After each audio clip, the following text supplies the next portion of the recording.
SSC CGL का कल मेरा एग्जाम था, तो मुझे पेपर का जो लेवल था, तो मैं सेक्शन वाइज बताती हूँ कि मुझे क्या कैसा लगा। तो सबसे पहले मैंने रीजनिंग अटेम्प्ट किया था और टाइम मैनेजमेंट मैंने रखा था रीजनिंग में 30 मिनट और क्वांट में भी 30 मिनट्स, ऐसे मैंने कर रखा था। ठीक है, तो रीजनिंग जो था वो काफ़ी इजी था। जैसे टेस्ट में था, बहुत सारे क्वेश्चंस होते थे जिनमें लॉजिक नहीं मिलता था। मतलब पूरे तो अटेम्प्ट मेरे नहीं हुए हैं, जितने मैंने टेस्ट लगाए हैं तो पूरे अटेम्प्ट नहीं हो पाते थे, कुछ ना कुछ क्वेश्चन स्किप होते थे, वो गलत भी हो जाते थे। तो रीजनिंग मुझे इजी लगा, सारे क्वेश्चंस मेरे बन गए, तो 30 मैंने इसमें अटेम्प्ट किए हैं। और कुछ क्वेश्चंस मेरे को याद हैं, जैसे कि एक क्वेश्चन था कि टोटल 32 स्टूडेंट्स हैं और रिया राइट से 12th है, राहुल जो है वो लेफ्ट से 18 है, तो बीच में कितने लोग होंगे, ऐसे करके क्वेश्चन था। सेम यही डेटा भी था, तो नेम हो सकते हैं अलग हो, बट हाँ डेटा सेम था। तो एक ये क्वेश्चन था और सिंपल से थे, मतलब हाँ 2 पजल थी, 2-3 लाइन की, बट 2 कंडीशन लेने पे बन रही थी। मतलब थोड़ा सा ट्रिकी थी बट इजी थी, तो वो भी बन रहे थे। मतलब बहुत सिंपल क्वेश्चंस थे।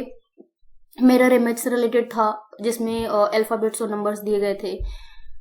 और इसके अलावा एक नंबर सीरीज थी जिसमें रॉन्ग नंबर फाइंड करना था, और उसका पैटर्न शायद Q+1 और Q+2 ऐसा कुछ चल रहा था शायद। तो मतलब रीजनिंग ओवरऑल इजी ही था, तो मेरे इसमें पूरे क्वेश्चंस बन गए 30। देन क्वांट की बात करूँ तो क्वांट में एक क्वेश्चन मैंने गलत किया है, और सब लोग जो भी मतलब जिनका भी एग्जाम है ना, तो अगर क्वांट में कुछ भी ना पढ़ो, बट जो फॉर्मूला है ना वो पढ़ के जाना। जैसे साइन, एक क्वेश्चन आया था sine 25 sine 65 minus cos 25 cos 65, तो मैंने फॉर्मूला रॉन्ग कर दिया, क्योंकि मैंने इसमें साइन A+B लगा दिया, जबकि कॉस A+B का था, तो 0 आंसर आएगा, मैंने 1 कर दिया, तो एक क्वेश्चन ही गलत हुआ है। तो फॉर्मूले पढ़ के जाना, मतलब मैंने पढ़ा था पर मैं भूल गई उस टाइम में, मेरे को ध्यान में नहीं आ रहा, तो गलत हो गया। तो फॉर्मूला अच्छे से पढ़ के जाना। तो मेरे क्वांट में 21 अटेम्प्ट हैं, जिसमें एक गलत हो चुका है, तो 20 कह सकते हैं कि हाँ 20 क्वेश्चंस मेरे इसमें सही हैं। और ऐसा जो क्वेश्चंस मेरे स्किप हुए हैं वो या तो ज्योमेट्री से रिलेटेड हैं, या कुछ ऐसा जो मेरे को नहीं आते, मुझे जिनको आप पढ़ोगे तभी आप कर पाओगे वैसे वाले क्वेश्चंस। तो ज्योमेट्री मेरे को नहीं आती है, तो ये उससे रिलेटेड कुछ क्वेश्चंस थे वो मेरे स्किप हुए, जो नहीं किए हैं वो मेरे को नहीं आते थे। बाकी ठीक अटेम्प्ट रहा, क्योंकि मेरे मॉक टेस्ट में कभी 20 हुए ही नहीं क्वांट में, वही 12-13-14 क्वेश्चन हो जाते थे, तो ठीक ही हुआ। आई थिंक मेरे हिसाब से सही है क्वांट का अटेम्प्ट, क्योंकि मैंने कुछ पढ़ा था नहीं, फॉर्मूले पढ़े थे, उसकी वजह से गलत हो गया, अदरवाइज वो भी सही होता। इंग्लिश भी मुझे काफ़ी इजी लगा, और इंग्लिश में मेरे 45 अटेम्प्ट हैं। मतलब इसमें पूरे कंप्लीटली सब अटेम्प्ट हो गए थे। हाँ, जैसे 1 वर्ड सब्स्टिट्यूशन आए थे या सिनोनिम एंटोनिम आए थे, तो इजी थे। जैसे एक था एक्सेप्ट का एंटोनिम पूछा था, बट हाँ ऑप्शंस बहुत क्लोज थे। वहाँ पे डिक्लाइन दिया था ऑप्शन में, रिजेक्ट दिया था और रिफ्यूज दिया था, तो मतलब ऑप्शंस काफ़ी क्लोज दिए थे, और एंटोनिम पूछा था एक्सेप्ट का। और भी जो भी वर्ड्स थे ना वो इजी थे, मतलब मेरे को एग्जैक्टली अभी याद नहीं है, बट इजी वर्ड्स थे। और जैसे कि एक्टिव पैसिव में चेंज करना होता है ना, तो वहाँ पे आप इजीली फाइंड कर सकते थे, क्योंकि ऑप्शन से सारे एलिमिनेट हो रहे थे। तो मतलब ऐसा कुछ नहीं था, बहुत इजी था इंग्लिश। तो इंग्लिश में मेरा 45 अटेम्प्ट रहा। और जीके की मैं बात करूँ तो जीके मैंने बहुत ज़्यादा कुछ पढ़ा नहीं था, और कुछ क्वेश्चंस थे काफ़ी, मतलब मुझे कई सारे ऐसे क्वेश्चंस दिखे जो स्टेटमेंट बेस्ड थे, और मेरे को स्टेटमेंट में एक आ रहा है या तो 2 आ रहे हैं, लेकिन मेरे को 3 स्टेटमेंट, सब में 3 ही स्टेटमेंट दिए थे, शायद हो सकता है 2 वाले भी हों। तो मेरे को अगर 1-2 आ रहा है तो एलिमिनेट नहीं हो रहे थे वो।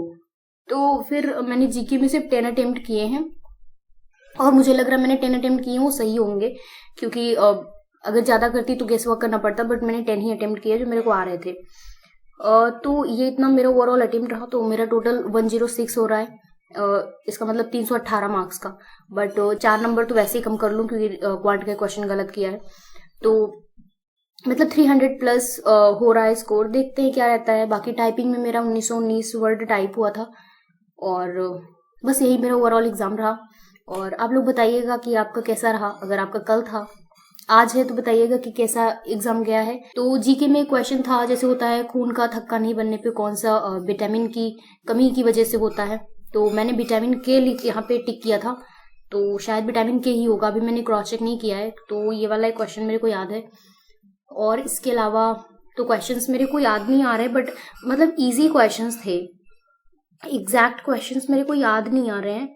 हाँ, क्वांट में जैसे कुछ क्वेश्चंस थे जैसे मान लीजिए परसेंटेज से रिलेटेड क्वांट में क्वेश्चंस थे तो बहुत सिंपल थे।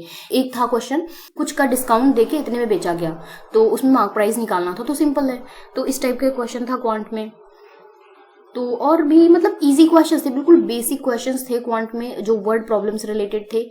और एक क्वेश्चन था x plus 1/x equal to दिया था 2 दिया था या 4, हाँ 4, x plus 1/x equal to 4 दिया था, तो x स्क्वायर प्लस 1/x² की वैल्यू निकालनी थी। ये क्वेश्चन था सिंपल सा। 5 तारीख को FCI का है, तो आज एक मॉक टेस्ट अटेम्प्ट करेंगे FCI का। बताइएगा आपका एग्जाम कैसा गया, और ऑल द बेस्ट जिनका भी एग्जाम है। Take care, bye.